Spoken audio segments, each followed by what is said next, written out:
Hello everybody, Manithral here, and welcome to the weekly update video for RS3. Now I know this video usually comes out a lot sooner. Very sick throughout the day, so I was not able to get to it, but I always promise to get you guys the news every single week, and I am not going to fail that. So, 4.4.3 is finally out, the new foundations. So in order to get started, you need to go to the Varrock Castle. You need to go through a little yellow portal. You need to complete the mini quest in order to get it started. But once you get it started, it's very easy to go from there. The primary things you'll be using is wood and limestone. So don't forget to get your invitation box from, I believe it is what Death is Missing. But make sure you have that. This way you have quick access to the limestone mine. This way you don't have to worry about making a ton of trips to the bank or spending a bunch of money to get the limestone.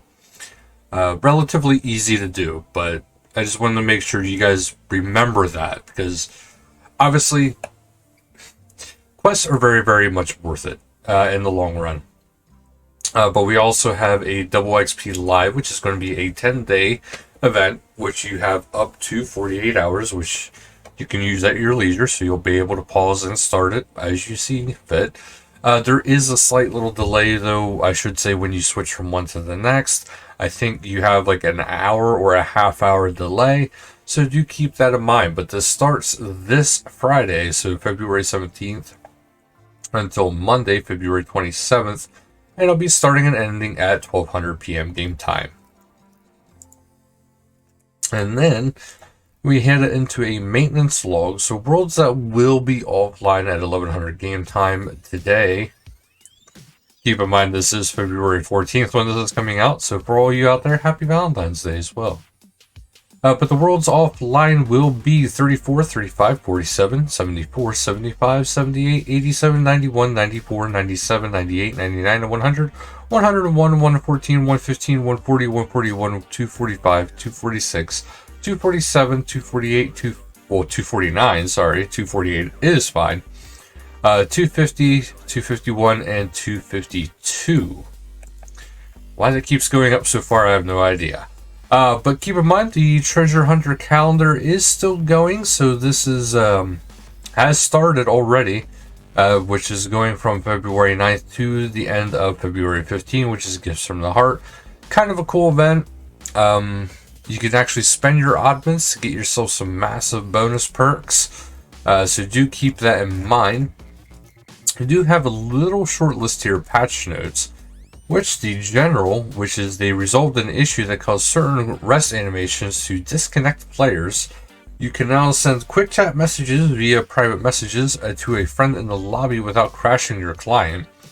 Tighten restrictions on the items that can be put in the Valorant party room chest.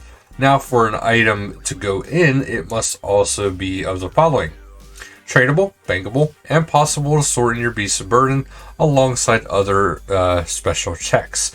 I also think, and if it's not available yet, bonds, jackets, make sure bonds are allowed to be in there. They can have some pretty cool events going on if you allow people to do that. And then we have quests. The Elder God Wars quest series has been tidied up to convert it into a linear series. The Lore Hunter 1, the extract tasks, have been converted into the quest called Desperate Creatures with a prerequisite of Desperate Measures. So if you completed the task and collected your rewards, the quest will automatically complete. And the following mini quests have been converted into short quests. With journals, they will not award quest points or treasure hunter keys, such as Sin's Father, Raksha the Shadow Colossus, the Vault of Shadows, Battle of the Monolith, Eye of Het 1 and 2, Aftermath. As an Edger's quest now requires completion of the following quests, or mini quests, if you will: Desperate Creatures, Raksha the Shadow Colossus, the Vault of Shadows, Battle of the Monolith now requires the completion of Azanadra's quest. Ambient NPCs around the monolith, including Ali and Trendy, now only appear for the appropriate stages of the Battle of the Monolith.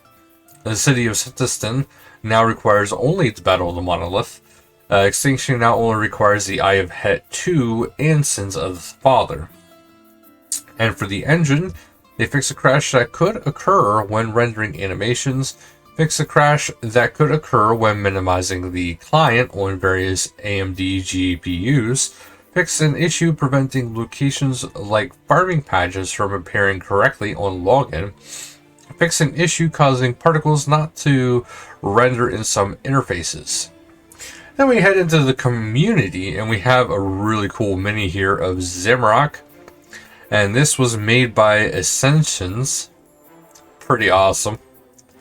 See, I really wish people would sell this kind of stuff on, like, well, the Jagged store or whatever. That would just be awesome. And Critical has been grinding away, and they produced their very own blade. Let's say that is... I forget the name of the sword, I'm sorry. But very awesome looking. And then they're asking, what is your favorite RuneScape helmet in this picture from Scape Inc. asking the tough questions. So, if you ask me, this is more of, are you Zaros, Saradomin, or Zamrock? That's the impression I get.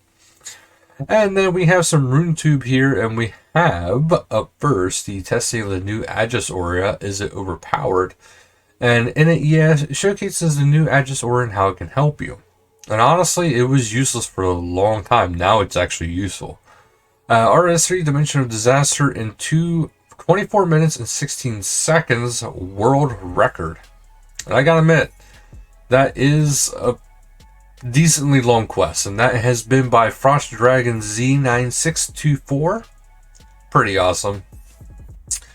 And the RS guy sat down and chatted with Mod Sponge and Zamrock ED4 in the combat rebalance in RuneScape. So that is going to be an interesting one, so do check that out.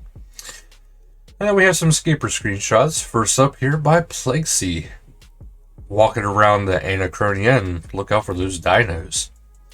Then we have one here by Lily Hart, overlooking the serene space of Sorak, and that is actually a really good picture. And then we have a crab battle going on with this one. It doesn't say who it's by, but that is a pretty cool picture. And then we go into the Pink Skirts player events, which each week Pink Skirts puts on events. If you guys are not familiar, this is a great way to learn stuff or get familiar with different types of raids, combat. They love teaching people stuff, so it's always good to check them out. But first, though, they have the Mega Duck Hunt hosted by Steve20058 and Mega Duck Wednesday, February 15th at 1900 game time, World 39. Falador Park FC is Mega Duck. And then Arch Glacier Boss Mass, it's an example. Peppy Spot in the Boss Guild Saturday, February 18th at 2000 game time, World 88 Elder God Wars Dungeon, Glacier Front. And this is going to be with the Boss Guild. So do check this stuff out, guys. This is a great way to learn different types of boss fights if you're not familiar. Or if you just kind of want to have some people to hang out and chill with. You know, whatever suits your boat.